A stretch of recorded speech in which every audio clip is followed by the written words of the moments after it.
Praise the Lord. கர்த்தருடைய பிள்ளைகளே, இன்று காலை வேளையிலே உங்களை சந்திப்பதிலே நான் மற்றற்ற மகிழ்ச்சி அடைகிறேன். தேவன் தாமே நம்மை ஒவ்வொரு நாளும் ஒரு வேத வசனத்தை கொடுத்து ஆசீர்வதித்துக் கொண்டிருக்கிறார். அதை பார்க்கிற உங்களுக்கும் தேவன் ஆசீர்வாதங்களை இந்த காலை வேளையிலே கொடுப்பாராக. நாம் இன்று தெரிந்து கொள்ளப்பட்ட 11ஆம் நாள் நீதிமொழிகளின் புஸ்தகம் 11ஆம் அதிகாரம் 4ஆம் வசனத்தை நாம் வாசிப்போம். கோபாக்கினை நாளில் ஐஸ்வர்யம் உதவாது, நீதியோ மரணத்திற்கு தப்புவிக்கும். அல்லேலூயா, அல்லேலூயா. கோபாக்கினை இந்த கடைசி காலங்களில் திடீரென்று மனிதர்கள் மேல் கோபம் வந்து அவர் கோபம் அடைவார் என்று சொன்னால், அந்த கோபாக்கினை நாளிலே ஐஸ்வர்யம் நாம் சம்பாதித்து வைத்து கொண்டிருக்கிறதானே அந்த ஐஸ்வர்யங்கள் உதவாது என்று சொல்லப்பட்டிருக்கிறது.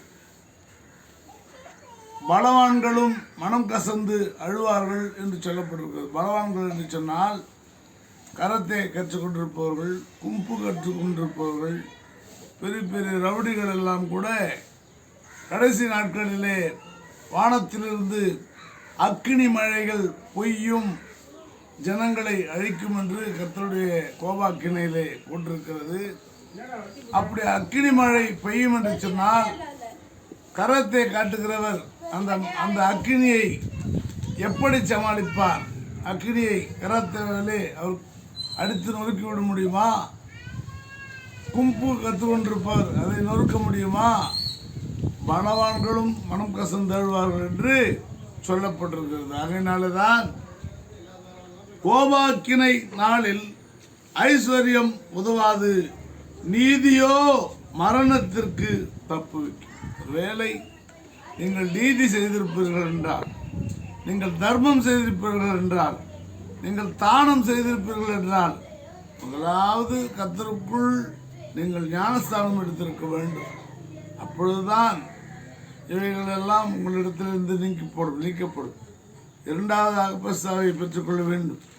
மூன்றாவதாக தேவனிடத்தில் நீங்கள் உண்மை உள்ளவர்களும் உத்தமமாக ஜீவிக்க வேண்டும். அப்படி ஜீவிக்கின்ற பட்சத்திலே தான் ஆண்டவர் உங்களுடைய நீதியினாலே மரணத்திற்கு உங்களை தப்புவிக்கும்படி அவர் செய்வார் என்று வேதம் சொல்லுகிறது. உத்தமனுடைய 5ஆம் அதிகாரம் 5ஆம் வசனம், உத்தமனுடைய நீதி அவன் வழியை செம்மைப்படுத்தும், துன்மார்க்கனோ தன் துன்மார்க்கத்தினால் விழுவான். அல்லேலூயா. உத்தமனுடைய நீதி அவன் வழியை செம்மைப்படுத்தும். ஒரு உத்தமனாக தேவனுக்கு முன்பாக அவன் காரியங்களை செய்வானையாகில் அவனுடைய நீதி அவனுக்காக வழியை ஆயத்தப்படுத்தும். துன்மார்க்கனோ தன் துன்மார்க்கத்தினால் விழுவான். துன்மார்க்கனாவே இருப்பான் என்று சொன்னால் அவன் துன்மார்க்கத்திலே அவன் விழுவான். கடைசி நாளில் அவனை கொன்று போடவும், அவனை பிடித்து அவனை தண்டனை கொடுக்கும் அங்கே அலுவலர்கள் இருப்பார்கள். செம்மையானவருடைய நீதி அவர்களை தப்புவிக்கும். செம்மையானவர்கள் நல்ல மனிதர்கள், கடவுளுக்கு பயப்படுகிறவர்கள், நீதியாய் நடக்கிறவர்கள், அப்படிப்பட்டவர்கள் செம்மையானவர்கள். தீங்கிலே விழாதிருக்கிறவர்கள், தீங்கை கண்டு அஞ்சுகிறவர்கள், தீங்குக்கு தூரமாய் ஓடி போகிறவர்கள், தீங்கென்றால் அதை கொஞ்சமும் தன் இருதயத்திலே சேர்த்து கொள்ளாதவர்கள், அப்பேற்பட்டவர்கள் செம்மையானவர்கள். அப்பேற்பட்ட செம்மையானவருடைய நீதி அவர்களை தப்புவிக்கும். துரோகிகளோ தங்கள் தீவினையிலே பிடிபடுவார்கள். துரோகிகளோ என்னென்ன துரோகங்கள் அவர்கள் மக்களுக்கு செய்கிறார்களோ, அவர்கள் உலகத்திற்கு செய்கிறார்களோ, அவர்கள் துரோகமே வாழ்க்கை என்று வாழ்கிறார்களோ, அவர்கள் தீவினையிலே பிடிபடுவார்கள் என்று வேதம் சொல்லுகிறது. துன்மார்க்கன் மரிக்கும் போது அவன் நம்பிக்கை அழியும். துன்மார்க்கன் மரிக்கும் போது அவன் நம்பிக்கை அழியும். அக்கிரமக்காரரின் அபேட்சை கெட்டுப்போகும். அக்கிரமக்காரனுடைய அபேட்சை கெட்டுப்போகும்.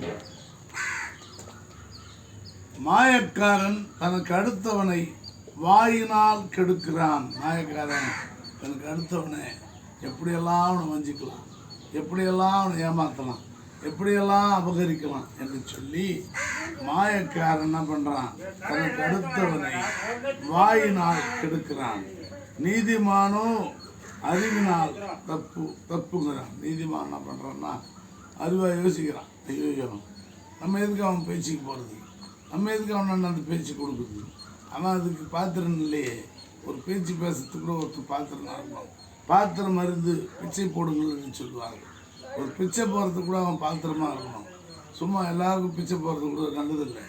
ஆகையினாலே அவன் பாத்திரனாக இருப்பான் என்று சொன்னால் அதை செய்ய நாம் கடமைப்பட்டவர்களாக இருக்கிறோம். நீதிமான் நன்றாயிருந்தால் பட்டணம் கழிவுறும். நீதிமான் ஒருத்தன் அந்த உலகத்தில், அந்த ஊரில், முதல்ல அந்த தெருவில் ஒருத்தன் நீதிமானாக இருக்கும். அந்த தெருவில் உள்ளவர்களுக்கு அவன் நல்ல நீதிகளை செய்யணும். அவன் முன்மாதிரியாக நடக்கணும். அவன் எந்த விஷயமா இருந்தாலும் அவங்களுக்கு உதவி செய்ய, மற்றவர்களுக்கு இல்லாதவர்களுக்கு உதவி செய்ய கற்றுக்கொள்ளணும். அப்பொழுது அப்படியே பக்கத்து தெரு அப்படி போல அந்த ஊருக்கே அவன் நல்லது செய்வான் என்று சொன்னான். அப்பொழுது அப்போதுதான் முதல்ல அவன் தெருவுக்கு அவன் நல்லது செய்தால் ஒரு வார்டு உறுப்பினராக அவன் ஆகிறான். கொஞ்சம் நல்லது செய்து பிறகு அவன் மற்ற தெருக்களுக்கு நல்லது செய்து எல்லா தெருக்களும் நன்மதிப்பு பெற்று ஒரு தலைவராக, பஞ்சாயத்து தலைவராக அவன் வருகிறான். மற்றும் 2-3 ஊருக்கு அதை வைத்து நல்லது செய்தால் ஒரு கவுன்சிலராக அவன் வருகிறான். மற்றும் எல்லா இடங்களிலும் அவன் நல்லது செய்து அவன் ஒரு ஒன்றிய அளவிலே ஒரு தலைவராகிறான். அப்பொழுது மாவட்ட அளவிலே ஒரு தலைவராகிறான். அப்பொழுது அவன் ஒரு எம்எல்ஏவை கூட ஆகிறான். அதுபோல ஒரு நல்லது செய்யும் பொழுது அவர்கள் உயர்த்தப்படுகிறார்கள். தீயது செய்யும் பொழுதோ அவர்கள் அதிலிருந்து தாழ்த்தி அவர் மரணத்துக்கு போகும் அளவும் அவர்களை ஜனங்கள் அவர்களிடத்தில் அன்பாக இருப்பதில்லை, அவர்களை தாழ்த்தி விடுகிறார்கள்.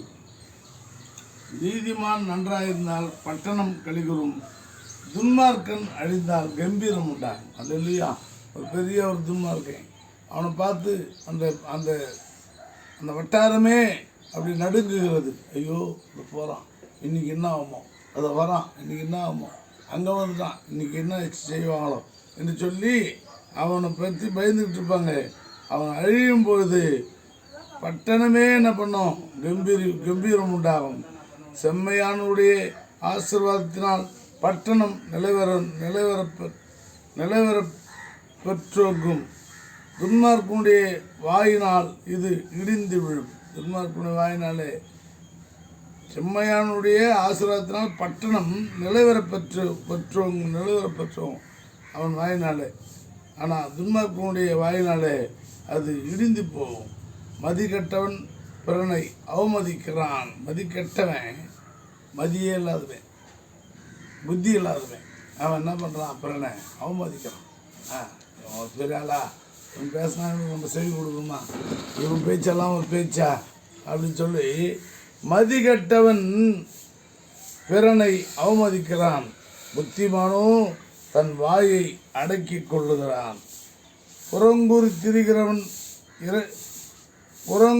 திரிகிறவன் ரகசியத்தை வெளிப்படுத்துகிறான். மற்றவன் பேரில் புறஞ்சொல்லிக்கிட்டு திரிகிறவன் எல்லா ரகசியத்தையும் வெளிப்படுத்துவான். ஆவியில் உண்மை உள்ளவர்களோ காரியத்தை அடக்குகிறார். காரியத்தை என்ன பண்ணணும், அடக்கணும். ஆனால் என்னென்று கூட அந்த காரியத்தை அடக்குகிறேன் அந்த பொறுமை கிடையாது. நான் கூட அந்த ரகசியங்களை கொஞ்சம் வெளிப்படுத்துவேன். புறம் சொல்ல மாட்டேன், யாரை பற்றி புறம் சொல்ல மாட்டேன். நான் ரகசியத்தை நான் அதிகமாக வெளிப்படுத்திடுவேன். அதை நான் பத்திரமாக வைக்க மாட்டேன். ஆலோசனை இல்லாத இடத்தில் ஜனங்கள் விழுந்து போவார்கள். அநேக ஆலோசனைக்காரர் உண்டானால் சுகம் உண்டாகும். இல்லையா, ஒரு ஆலோசனை இருக்கணும் எந்த விஷயத்திலும். எங்களுடைய அலுவலகத்தில் கூட முதிர் வயது உள்ளவர்கள், மூத்தவர்கள் சில ஆலோசனைகளை எங்களுக்காக சொல்லுவார்கள். தம்பி இப்படி இருப்பான். நான் குடித்த காலத்திலே கூட அநேக என்னோட கூட பணியாற்றுகின்ற மேலதிகாரிகள், தம்பி நீ குடிக்காதப்பா, குழந்தைங்க இருக்கிறாங்க, தயவு செய்து குடிக்காத, நீ என்ன இப்படி பண்ணுறன்னு சொல்லி வருந்தி வருந்தி வருந்தி வருந்தி என்னை அநேகர் அவர்கள் நன்றாக இருக்கட்டும், அவருடைய குடும்பங்கள் இப்பொழுது நன்றாக இருக்கட்டும், தேவன் அவளை ஆசீர்வதிக்கட்டும். என்னிடத்திலே சொல்லாதவர்களே இல்லை. என்னோடு கூட பழகின அனைத்து அலுவலர்களும் என்னை பார்த்து, வேணாம் விட்டுருப்பா, அதை விட்டுருப்பா, நீ திருவள்ளூருக்கு வந்திருப்பா, நீ கொடுத்தனா இங்கே வந்துரு, இங்கே வந்து நீ கிராமத்தில் இருந்தால் அப்படி தான் கெட்டு போவேன், வேலைக்கு வராமல் நின்றியப்பா என்று சொல்லி மனதார என்னை ஆலோசனை சொல்லுவார்கள். ஆனால் நானும் அதை கேட்காமல் தான் இருப்பேன். அதனாலே இப்பொழுது அவர்கள் ஆலோசனையிலே நான் நடக்கிறேன். ஆலோசனை இல்லாத இடங்களில் ஜனங்கள் விழுந்து போவார்கள். அநேக ஆலோசனைக்காரர் உண்டானால் சுகம் உண்டாகும். அநேக ஆலோசனைக்காரர்களினாலே, அதுவும் இல்லாமல் தேவனின் பட்சத்தில் இருந்ததினாலே தேவன் என்னை உயர்த்தினார். தேவன் என்னை கொஞ்சம் கொஞ்சமாக உயர்த்தினார். சிறுக சிறுக என்னை செதுக்கினார். ஆகையினாலே நாதான் திருக்கரத்தின் இசைக்கருவி நான், நாள்தோறும் பயன்படுத்தும் உந்தன் சித்தம் போல்.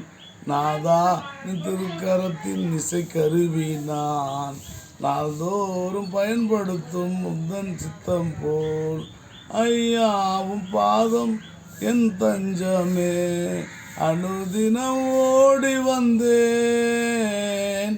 ஐயாவும் பாதம் என் தஞ்சமே, அனுதினம் ஓடி வந்தேன். நாமத்தில் ஜெயம் எடுப்பேன், நாமத்தில் ஜெயம் எடுப்பேன். நாதா திருக்கரத்தின் இசைக்கருவி நான், நாள்தோறும் பயன்படுத்தும் உந்தன் சித்தம் போல். எங்கே நான் போக சித்தமோ அங்கே நான் சென்றிடுவேன். எங்கே நான் போக சித்தமோ அங்கே நான் சென்றிடுவேன். ஆனந்தமே அதிசயமே, ஆனந்தமே அதிசயமே, நாதா திருக்கரத்தின் இசைக்கருவி நான், நாள்தோறும் பயன்படுத்தும் உந்தன் சித்தம் போல். நிந்தைகள் இருக்கும் துன்பங்களில் துதிப்பாடி மகிழ்ந்திருப்பேன். நிந்தைகள் இருக்கும் துன்பங்களில் துதிப்பாடி மகிழ்ந்திருப்பேன்.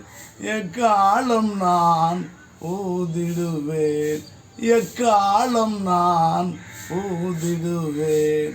நாதா திருக்கரத்தின் இசைக்கருவி நான், நாள்தோறும் பயன்படுத்தும் உந்தன் சித்தம் போல். அன்பின் பரலோக பிதாவே, இயேசுவின் நாமத்திலே நான் உம்முடைய கொள்கிறேன். ஆண்டவரே, இந்த செய்தியை பார்த்து கொண்டிருக்கிறேன் ஒவ்வொருவரையும் தேவன் தாமே அவ்விருவிதமாய் ஆசீர்வதிக்கிறார். வியாதிஸ்தங்களை சுகமாக்கும், திருமணமாதவர்களுக்கு திருமணம் செய்ய கர்த்தர் கிருபை செய்கிறார்கள்.